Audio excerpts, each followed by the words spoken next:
Sunday, and welcome to another episode of Intuitive. I am Dr. Yolanda Cruz, and my guest today is the beautiful Shari Clemens. We're going to be talking about Earth Ascension. Shari, hi, welcome. How are you doing today? I am here. We are here.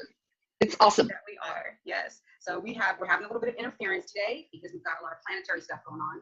But that was another reason why we wanted to have this discussion, and we can tell people why some of this planetary stuff is going on. Yeah, and we've got a lot going on this weekend. Huge amounts of things. Yeah. We have. So where do we start? Yeah. And we had the new moon solar eclipse yesterday, and this morning we just had 4 earthquakes before we started in Alaska. So, and we've got Mother Earth is shifting. Yeah. Definitely. Well, I did my doctoral dissertation on the Ascension, and that is the subject of today's talk because it's relevant to what's happening with the planet. Society has told us that Ascension has everything to do with religion when that's not true. We're talking about a cycle of time that is a planetary timing. So if you think of a 24,000 year cycle where Earth spends 12,000 years in the dark and then another 12,000 years ascending into light, it makes a lot of sense what's happening, why the planet's getting warmer and why it's shaking up the way it's doing, right? Absolutely. And this has been going on for a while, but it's just escalating since 2012. Oh, yes. 2012 was like that fulcrum point where our awakening really began at that point because we could see more things than we could ever see before. And the excuse for that is that we're coming out of the dark. We're coming out of that 12,000 year period of absolute darkness and richness and fertilizer. And we're getting these cosmic rays coming from the central sun of Alcyon. And as a Pleiadian starseed, I think you know all about Alcyon. Yeah. You're breaking up a little bit. You want to tell people about being a Pleiadian Wayshower? Pleiadian Wayshower. Yolanda, you and I have talked, and we're going to go down rabbit hole with your viewers. I realized even before my awakening in the 80s and early 90s that I knew I was Pleiadian. And then after I began to awaken, I actually had that confirmed by other readers and books and things like that, that maybe I wasn't quite as crazy as I thought I was. And awakening when I did, and I could have actually awakened even if my original programming from my family of origin had not been so strong. I could have awakened easier and earlier. But knowing I'm from the Pleiades, which were our actually ascended star family, it's just been interesting to take that walk and through this process that went through now. Definitely. And I think a lot of people are noticing there are more starseeds coming to the surface. And understanding what starseeds are, if I could give people a basic understanding, we just remember where we came from. And the importance of that is because at a particular time in our ascension, the planet is waking up. And with all of these cosmic rays coming in from the central sun, somebody needs to be here to absorb them and to disseminate this new information. We are the light in the dark. We are that little light switch. We are the ones that do things a little bit differently. We are the ones that can't be constrained by societal ideology or religious ideology. So we are the weird ones and the black sheep and, the ones that can't be controlled. We've been called hippies and things like that, right? And are put on Ritalin and considered ADD and out of, I just was weird, but I didn't turn weird until my 30s, early 40s. I bypassed the hippie age. I waited until later. Were you kind of like keeping it under Then my true colors came out. Yeah. I guess. Well, it's eventually going to come out. Yeah. But as you and I talked, a lot of us that awakened during that time, and those awakening now think, and that's one of those ascension symptoms that you and I have discussed, actually took mine to an extreme and thought I was really going crazy during my awakening because there were no teachers and no internet. So I put myself into a hospital and went through electroshock. Yeah, that shook my system awake. Real happening for a while. But that's one of those huge ascension symptoms that we think we're going crazy. Yeah, because it's contrary to everything that we've been taught. Like you said, there weren't any teachers. We weren't aware of wayshowers. We're ostracized a lot of times. And if we did find somebody that understood, there seemed to be a distance where you couldn't reach that person when you needed or felt you needed to. So there's no camaraderie and all of that. When all we really wanted to be was normal, like everybody else. But this is the new normal. This is literally encoded within our DNA. Yes. Literally encoded, and that's what we're going through now. Is I've gone through this ascension. This is my 4th ascension in this lifetime of making changes, of dying to the old, back in those days and until about 1987, we had to die literally and then come back in a new body. And now we're doing all of this in the same body, and it's no wonder we're having aches and pains and mental confusion and doing all this stuff. So it's a lot more difficult to do it this way. We've never on the planet done it this way before. Yeah. And why do you think that is? Why is it that we're not just dying and ascending that way? What's the difference this time? The difference this time is we don't have time, spend 20, 25 years to come back and reawaken. We've got to keep the old souls, particularly my age and older, around and keep us in this same body so that we can stay on the planet longer and help the younger children and the indigos, the crystals. We are becoming more and more like the indigenous, who are looking to the elders to explain a lot of this stuff. Yes. And a lot of the indigos, and particularly the next generation that we're seeing, you guys came encoded with a technology information that my generation didn't come in with. That's why you can sit there on that computer and go. And I'm pretty good, but certainly it's not within my DNA that I came in with. So I've got to up the ante and talk to my DNA and make it happen. Yeah. But that's why we're not dying and coming back again. We've got to stay on the planet longer and longer, and that's why we've got medicine's ways of healing ourselves, talking to ourselves, taking control over our bodies so that we can live past 80 or 90, and some people are checking out earlier, but we can live longer so that we can stay and understand and help the ones that are coming up. Does that make sense? Oh, yes, and to be that rod to catch that new information that's coming from the central sun and disseminate it to family, friends, whoever you come in contact with too, right? Right. Yeah. Right. And as we move forward, the DNA at whatever age we are right now, it really doesn't matter. This Earth and our bodies, our DNA have kind of time release capsules that certain information will come forward when the planet is at a certain vibration. But I was actually told by one of our nations in 2000 didn't matter because what the information I'm carrying within my DNA couldn't be brought forward until we passed 2012. Mm-hmm. And that's kind of, oh my gosh, I've lived this long. Yeah. Wow. It's just now, my life is just starting. Yeah. So it's that's when we get more crazy because I'm remembering past lives, or my body has to tune up, so it's got aches and pains as the muscles and the tissues and everything else begin to start vibrating at a different level. And people are running that don't know what's going on are going to the doctor because they don't understand wrong. And there isn't anything wrong in physical, it's in a quantum level. It's just up in the ante, and we're going into a completely different dimension. Most everybody is experiencing the linear time shifts, though. We just don't know how the days are just going by so quickly. Yeah. Definitely. We definitely have this thing. Are you familiar with the Mandela effect? There's been a lot of conversation about the Mandela effect. Yeah. Which, if I could explain that for people who haven't heard of it, when we just have a discussion about the Ascension with these 12,000 years of daylight, think about our planet as a microcosm. We have 24 hours a day. That makes one day. So it takes 24,000 years to make one Earth cycle from day and night. So you have 12,000 years of dark, 12,000 years of light. So that new light is illuminating. We're seeing new things, new dimensions. We see things that we've never seen before. We've got new creatures. We have new beings, new information, time locks, DNA is unlocking. Everything is coming out. We have all these crazy things going on in our political system. We've got people talking about pedogate and children being kidnapped. We're getting it all out of our system. Everything is coming into the light. That's all it is. It's been there. It's just been in the shadows. Yeah, and it can't stay in the shadow. And we've just begun. I mean, we're only technically about 4 years into this. And so we're just babies. We've got a long way to go. Been in those shadows for so long and gotten away with it. And the spotlight's coming out. And in the next several years, it's going to be even more intense. And as this chaos continues, then we have more chaos. Mother Earth is feeling it also. So she's going to go there. We're seeing it with the earthquakes. She's got to shift just like we do. Definitely. We're in tandem. We're in tandem. Yeah. And she needs people. She needs the starseeds to help to balance out that energy. Because you can't have absolutely. It would just go.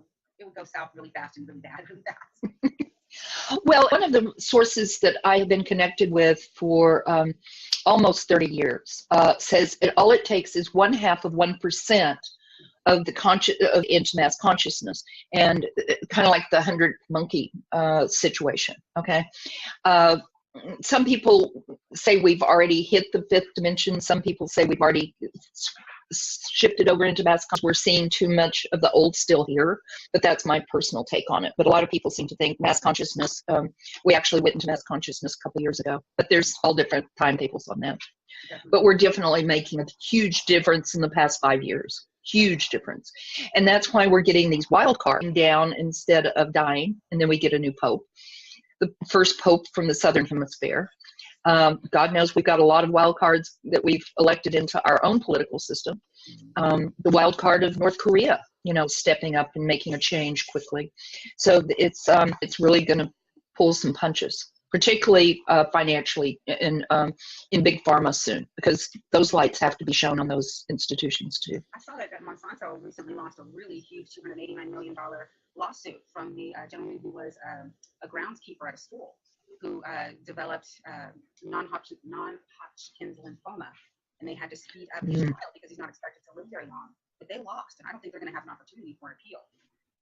Well, I actually have a personal friend, her husband, and they have a lawsuit against them also for the Roundup. And another friend actually was in a class action suit that never made headlines against our Vietnamese military, our veterans in the Vietnam War. Many are fighting a lot of different diseases because of that Agent Orange experiment. Yeah. So all of this is coming to light. Hashtag Me Too. Wow. Yeah. One that seems to be creeping in right now is the child to come to the forefront. That may be one of our next big things to work on. What is it? But it's all Ascension. It's and trafficking. Oh yes. Sexual trafficking. That's big right now. Yes. Well, it's all we have. I'm seeing little bits and pieces. Yeah, I'm seeing little tidbits here and there. So that may be one of our next big fights to end, which means to go to a different level. We've got to clear out this stuff in the closet. It's like clearing a bad garage, a hoarder's house, you know, where you couldn't get in for all the junk. And we've got to pull it out, look at it now, but in 10 years or 5 years, it might not work. So we'll have to throw it away again.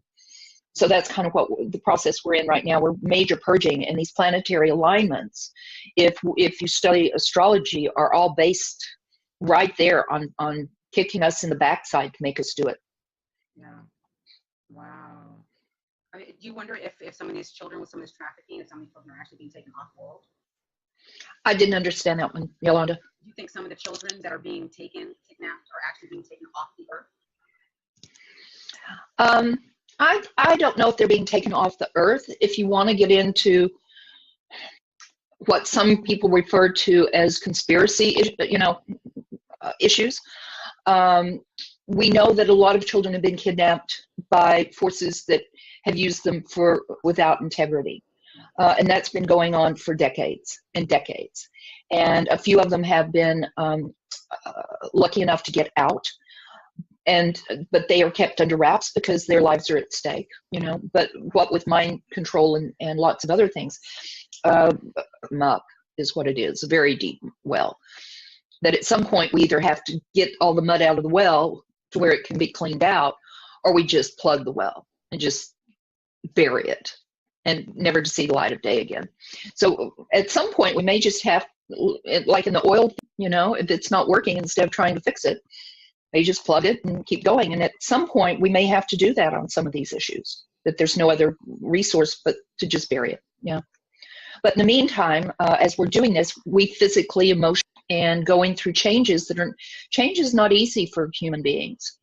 And we're blaming it on a lot of things. The government, in some sense, is blaming it on global warming or whatever, and it's just part of the process.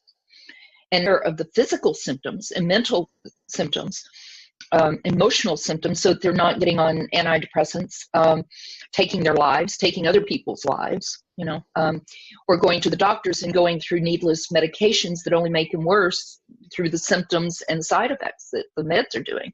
And hypnosis techniques and alternative ways of dealing with the imbalances, because it's going to continue. About the time we think we're out of the woods, then we get hit with a new set of energies that we've got to readjust to. Yeah.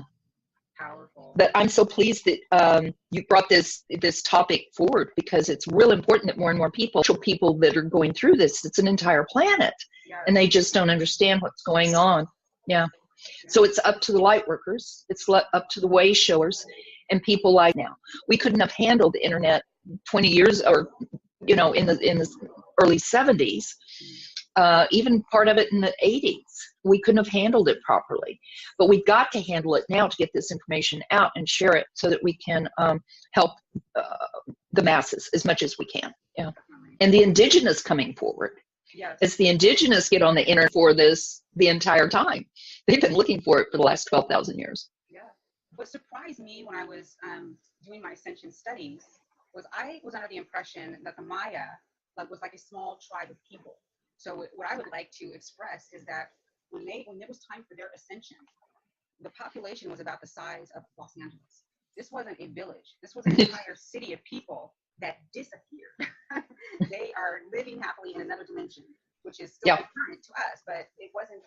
They let you assume in school. They don't give you all the details. They just give you a little bit and then let you assume the rest. So I assumed that we were talking about a small amount of people in a small village that just disappeared. This was a really big deal. With high technology. Some of their technologies were actually higher than ours. Well, definitely. Much like the Lemurians. Yes, and the archaeological record supports that construct of ascension, because we can see that there were lots and lots of civilizations that had high technology. Right, and that can take us back into multidimensional states, much like the Pleiadians that are in Mount Shasta and Kauai. And I actually picked up on one of the mountains. And I go, but I've never heard that they're in that mountain range. Well, a month later, through one of the channels, he brought through the same information. I go, see, I know this stuff. I can pick up on one star person can know another star person, So, and that's where we're headed. And that's why people think they're crazy. Yeah. They're beginning to read minds. They're beginning to see other dimensions and interact with other dimensions. And the sad thing is, and I'll say particularly in the center part of they're told they're crazy, and they're not, and we're losing a lot of young shamans to the culture that keeps them stupid, and keeps them down. And I think a lot of that has to do with the higher suicide rates of young people and older people. We're dealing with a lot of that, as well as the violence that's coming through, especially in schools, because these are on drugs earlier because they were not normal. And they can't deal, the drugs can alter their consciousness, or they're not accepted for the wisdom that they have.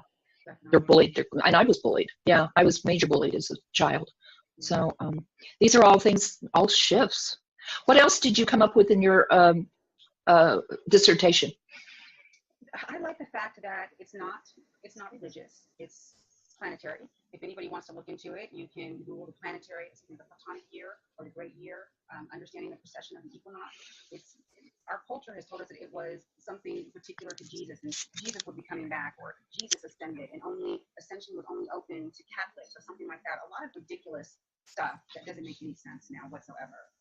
It's the whole planet. It's all of us. We're all part of it. Jesus coming back, for a lot of us believe it's not, because there were a lot of, when we talk about Christ, as a kid, I didn't understand why they called him Christ, and why, through my studies, found that it's Christed consciousness. Well, we've had all sorts of masters with Christed consciousness, and they keep talking about Jesus coming back. Well, maybe it's just the Christed consciousness you have been in previous lifetimes, and a normal, uneducated person is probably going to have already turned yours and my conversation off. So now we can talk openly about some of these things. Yeah, there's Jesus may just be the return of the masters, and we're all masters. But we've got to wake up to the Christed consciousness. Yeah, so we're there. It's just not easy going through as humans. But I appreciate you guys. I'm sorry. I said we're here to show the way. We're here to let people know you are okay. We can survive it, being bullied and being taunted, and in some cases tormented. You can survive it too. You are not alone. You've been there.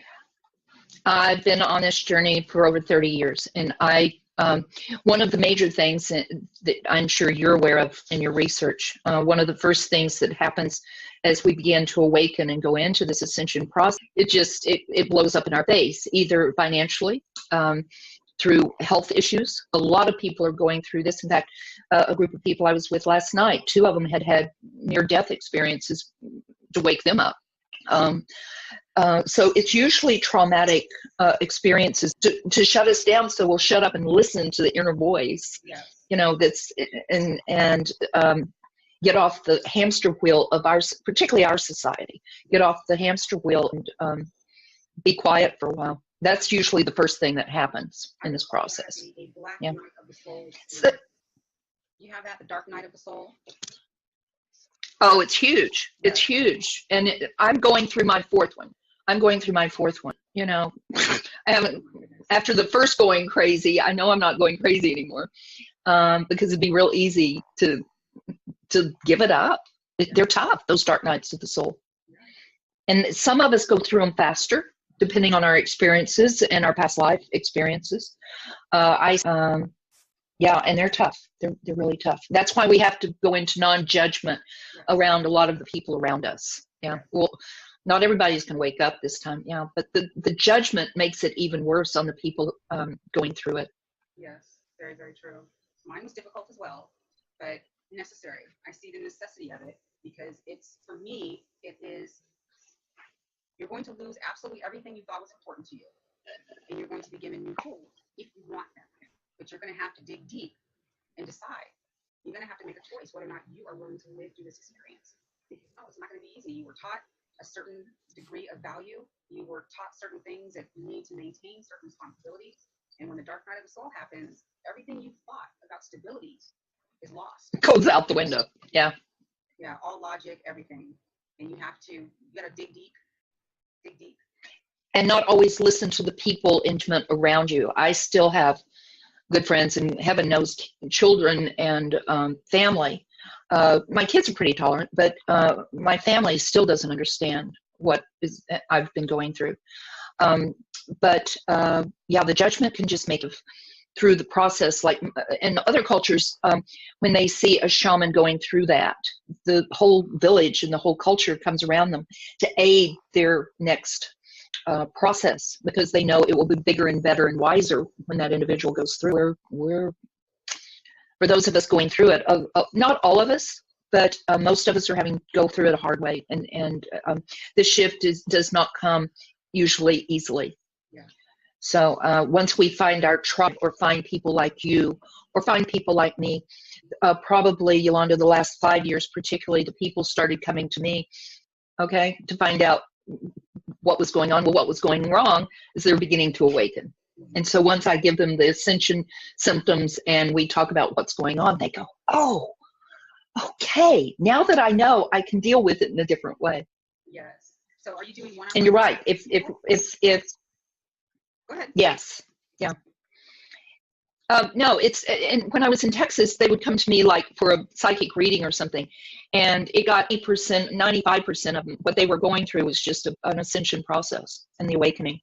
And particularly in that area, which is still very conservative, and this sort of thing is not what, I was one of the only teachers that really understood what was going on. So again, the Wayshower has the machete out there going through the mess that the people behind us can. And you understand that. I think you've gone through that. Oh, yeah. Yeah. And I'm finding this new place in life. I'm finding my joy. Being able to reach out and talk to people like yourself and have these wonderful, heartfelt discussions that I know will help other people is what I believe I was meant to do. This is perfect for me. You know, it's like you're teasing me over Messenger. You know, like you are hardwired to do this. It's my joy. Like, you know, like you doing it so fast, like it takes me 2 minutes to do it. It's not a big deal, you know? This is what you planned for. This is what you came into the planet to do. Yeah. And I know that precisely because for the last 30 years, I had to always have a computer. From the time I could physically afford to have a desktop computer, I had never, ever been without one. And I couldn't figure out why it was so important that I knew this technology, understood this technology, and now it makes sense. Yeah. And that's why you are the age you are. That's why these new kids at 3 and 4 months are sitting down and they're just going away on their parents' phone. You know, they're hardwired for that. my generation is, and I came in as Model T. So to upgrade from a Model T, I then became, you know, through shifts and stuff, I became maybe a GTO, and I'm still working on Maserati and overhaul for us. You had such I can't look. of experience. I'm sorry. Yeah. Experience. It's amazing. And you were a QHHT practitioner at one time. Do you still do that as well? Yes, but it's Reiki on steroids. I learned and tapped into a higher level of vibration. In fact, I saw your interview with Sheila, Oh, yes. and her technique is very similar to what I've been doing. I still teach Reiki, but to me, Reiki is very elementary compared to what the rest of us are, or some of us are able to do now. But I've found, at least from my experience, they need to learn Reiki first, kind of like ABCs before they jump into the new stuff. But yeah, I'm still doing the QHHT, but because I think it's a vital importance. But the area of Texas I was living in just wasn't open to a lot of the stuff I was doing. Well, you're ahead of your time. Now we're ahead of your time. It's getting there. You know, people are starting to call, the phones are starting to ring. I'm seeing clients, and it is getting there. Information's permeating. So you came and you left your prints. You left that. Well, now, especially in the last 6 months, now that I've left that area, there's some young people that are people are finding them and more open to it, because the other stuff wasn't working for them. So yeah, those of us who had the machete serve your purpose. We all have a purpose and a time. It's all divine timing. That's why I love you so. And that's why I want to express too, because when we first had our first conversation, you were so moved, but I didn't understand what the emotion was, what you were feeling, and then we lost connection. Can you tell me what was happening? I don't remember. It can be these shifts. Okay, I've gone through a lot in the last 4 months. Moving from Texas to California, I had a lot of detox, vibrationally, everything, because I had to lower my vibrations to live out there. And they're not going to like to hear that I did that, but it's kind of like when the angels and the ETs come down, it's very rough on their system and they can't stay there very long. Yes. Or they can't stay in this environment, in the third dimension, very long. And I at 100% yet to, but I'm getting there. I'm getting there. Well, we are out of time. Thank you so much. Do you have any last words? You want to say anything to the viewers before we go? No, just hang in there. Just hang in there. There are groups on the internet, especially on Facebook, despite some people not liking Facebook. It's a wonderful place to support to everybody on the planet. And it's because it is a planetary thing. And I've got some of my greatest resources and supporters are in Australia or France or New Zealand. It's all over. So I say connect to your tribe. Definitely. Well, thank you so much. I love you dearly. Thank you for this interaction. We'll talk to you soon, dear. Definitely. Thank you. You're very welcome.